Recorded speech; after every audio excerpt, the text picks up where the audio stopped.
والعاقبۃ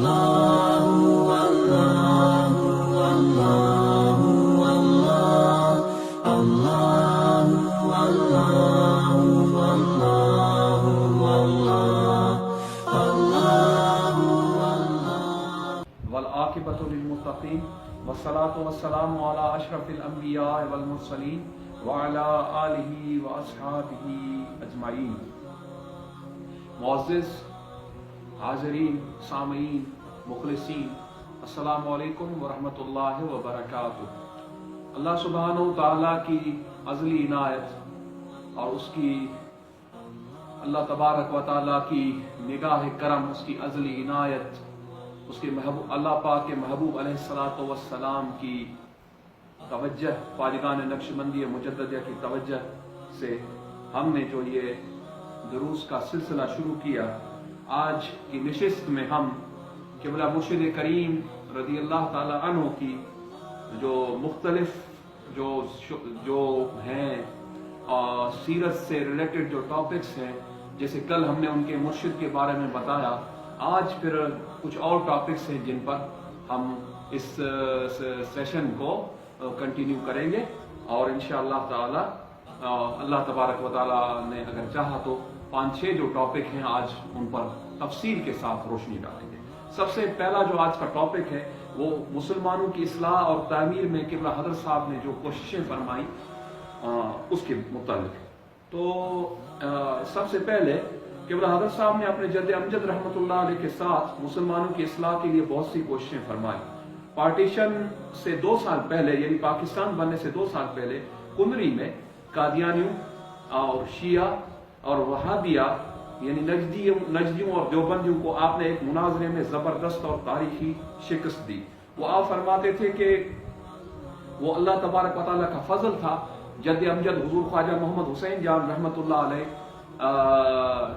کی صدارت میں یہ مناظرہ ہوا، اور یہ کنری کا تاریخی مناظرہ 1942 یا 44 میں ہوا۔ یہ تقریباً 7 یا 8 دن چلا۔ اس میں آپ فرماتے تھے کہ میں نے مناظرے کے لیے حضرت مولانا محمد عمر اچھروی رحمۃ اللہ تعالی علیہ، جو اہل سنت کے بہت بڑے مناظر ولی کامل تھے، انہیں لاہور سے اسپیشلی بلایا تھا۔ وہ ایک اسپیشل ٹرین میں ایک تقریباً کوئی 15 یا 20 من کتابوں کے بوگی لے کر وہ لاہور سے تشریف لائے تھے اس مناظرے میں قبلہ حضرت صاحب رحمۃ اللہ علیہ کی عمر مبارک بالکل نوجوانی تھی، مطلب 1916 سے اگر آپ کی ڈیٹ آف برتھ لے لیں تو 14-30 تقریباً 30-32 سال آپ کی عمر تھی۔ تو آپ فرماتے اس میں بڑے بڑے علماء دیوبندیوں نے، نجدیوں نے لائے تھے، اور اس میں اہل سنت کا ایک اسٹیج بنا تھا ان بد مذہبوں کے، یعنی باطل فرقوں کے 7 یا 8، جن میں دیوبندی، اہل حدیث، قادیانی، شیعہ اور جو وہ بد مذہب تھے، ان کے اسٹیجز تھے۔ ان اسٹیجز پر وہ علماء ان کے بیٹھے ہوئے تھے اور ان کے مبلغ بیٹھے ہوئے تھے۔ ہمارے اہل سنت کے اسٹیج پر ہمارے علماء اور مشائخ، جن میں رئیس المناظرین حضرت علامہ مولانا مفتی محمد عمر اچھروی رحمۃ اللہ تعالی علیہ تھے۔ حضرت صاحب فرماتے اس میں شکست اللہ تبارک و تعالی نے بد مذہبوں کو دی، وہ خاص اللہ کا فضل تھا۔ فرماتے تھے وہ شکست اس گناہ گار کے ہاتھوں اللہ تعالیٰ نے ان بد مذہبوں کو دی، اور انہوں نے اس شکست کو تسلیم کیا۔ اس مناظرے کے اوپر، کنری کے مناظرے کے اوپر ایک کتاب چھپی ہے سندھی میں، ابھی وہ اہل حدیث نے بھی چھاپی ہے اور ہمارے علماء نے بھی چھاپی۔ وہ کلمی کتاب میرے پاس سندھی میں موجود ہے، جس میں اس مناظرے کا ذکر، یہ بہت تاریخی مناظرہ ہے، بہت تاریخی۔ فرماتے تھے اس مناظرے کے بعد مد مذہبوں کو کبھی بھی جرت نہیں مجھ سے مناظرہ کر سکے۔ میں انہیں چیلنج دیتا رہا مناظرے کا، لیکن ان کو جرت نہیں ہوئی، کیونکہ ان کو بری طرح سے اس میں ہزیمت اٹھانی پڑی۔ تو آپ فرماتے تھے کہ اس مناظرے کی خاص بات جو آپ نے فرمائی مناظرہ کنری کی، آپ فرماتے ہیں کہ اس مناظرے میں حضرت مولانا محمد عمر اچھروی رحمۃ اللہ علیہ، جو ربانی عالم تھے، ولی کامل، ان کی خاص کرامت ظاہر ہوئی۔ کرامت یہ کہ جب ان کی کتابوں سے حضرت مولانا محمد عمر اچھروی رحمۃ اللہ علیہ کوئی عبارت پڑھتے، دوران تقریر آپ جوش میں آ کر آپ فرماتے یہ تمہاری گستاخی یا یہ گستاخانہ عبارت اس کتاب کے اندر موجود ہے۔ وہ کتاب ان کے ہاتھ میں ہوتی تو جو فرماتے وہی پیج آ جاتا، وہی گستاخانہ عبارت اس کتاب پر آ جاتی، اور وہ لوگ لاجواب ہو جاتے، حیرت زدہ ہو جاتے کہ ہماری گستاخی کی یہ فرماتے مولانا محمد عمر اچھلی رحمۃ اللہ علیہ ربانی عالم تھے، ولی کامل تھے، نقشبندی سلسلے کے تھے، غالباً شرپور شریف سے یا شرپور شریف کے ایک خلیفہ میں تھے مولانا محمد عمر صاحب بیربل شریف والے، ان سے بیعت تھے مولانا محمد عمر اچھلی رحمۃ اللہ تعالی علیہ۔ تو جو ہے جن کے بیٹے ہیں ابھی مولانا عبد الطواب صاحب، وہ تو اتنے ابھی تو غیر معروف ہو گئے لیکن وہ مولانا صاحب کے صاحبزادے ہیں۔ تو بہرحال تو اس میں آپ فرماتے تھے مولانا محمد عمر اچھلی 9 یا 10 من کتابیں لے کر تشریف لائے تھے۔ تو اس طرح آپ نے اس مناظرے میں بد مذہبوں کو شکست دی۔ یہ تاریخی مناظرہ ہے، اس مناظرے کی پوری داستان ہمارے حضرت صاحب کی شاعری ہے، اس میں حضرت صاحب نے مناظرہ کلوی کو اپنے نظم کے ذریعے بھی لکھا ہے، نثر کے ذریعے بھی، اور ان بد مذہبوں کو جو آپ نے چیلنج دیے وہ بھی سارے ہیں۔ اس میں سندھ کا ایک مشہور وہابی مولوی احمد ملا بدینوی جو بدین سے تعلق رکھتا تھا، جس نے سندھ میں ایک طرح سے وہ پہلے سنی تھا لیکن بعد میں اس نے سندھ میں وہابیت کا بیج بویا، اور وہ بھی تھا اسے بھی بری شکست۔ وہ سندھ کا بہت بڑا شاعر اور ادیب تھا، عالم تھا، اہل حدیث تھا، وہ غیر مقلد۔ اس احمد ملا کو اتنا عبور حاصل تھا نظم اور نثر میں کہ اس نے قرآن مجید کا سندھی میں نظم میں ترجمہ کیا، اور یہ بہت بڑا اس کا کام ہے۔ نظم میں قرآن مجید پورا سندھی میں اس نے قرآن مجید کا بہت بڑا، آج تک سندھی جو ادیب ہیں یا سندھی جو پوئٹ وغیرہ احمد ملا کو بہت زیادہ اہمیت دیتے ہیں۔ مولوی احمد ملا وہ بدین کا تھا، بدین ایک ہمارے سندھ میں ایک ڈسٹرکٹ کے مشہور و معروف، اور جس ڈسٹرکٹ سے آپ کے اس واٹس ایپ درس آپ تک پہنچانے والے مولانا فیضان خلیل صاحب ہیں، اس ڈسٹرکٹ کے تھے مولانا مولوی احمد ملا صاحب۔ تو بہرحال تو اس کو شکست ہوئی۔ تو حضرت صاحب نے اس مناظرے میں جو اہل سنت کے علماء اور مشائخ تشریف لائے ان کی تہنیت کے لیے اور ان کو خوش آمدید کرنے کے لیے حضرت صاحب نے کچھ اشعار بنائے۔ وہ 2-3 اشعار سندھی میں ہیں، میں اس کا پھر آپ کو اردو میں ترجمہ بتاؤں گا، ہے تو بہت بڑے لیکن 2-3 میں آپ کو بند اس کے سنا۔ حضرت صاحب نے اس کو جیسے ان کو ویلکم کیا جاتا ہے یا ان کی تہنیت کے لیے یا ان کو ہدیہ تبریک پیش کرنے کے لیے، تو آپ نے جب وہ علماء سب تشریف لائے اسٹیج پر، وہ جلوہ افروز علماء اور مشائخ، حضرت صاحب نے لاؤڈ سپیکر پر ان کے لیے فی البدیش اشعار بنائے، کیونکہ حضرت صاحب جو بھی شعر لکھتے تھے فی البدی لکھتے تھے۔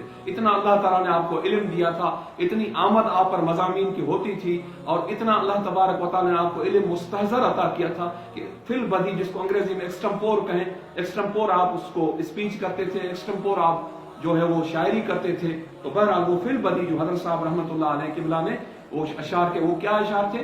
ان اشعار کے بندے مبارک مرحبا محبوب منجا مہلکا آیا، اساں جے دین ائیں اسلام جا اج پیشوا آیا، وہابی ویل میں پیا کوکریو پیو قادیانن میں، شیعہ ششدر ویا رہجی جڑے سنی سچا آیا۔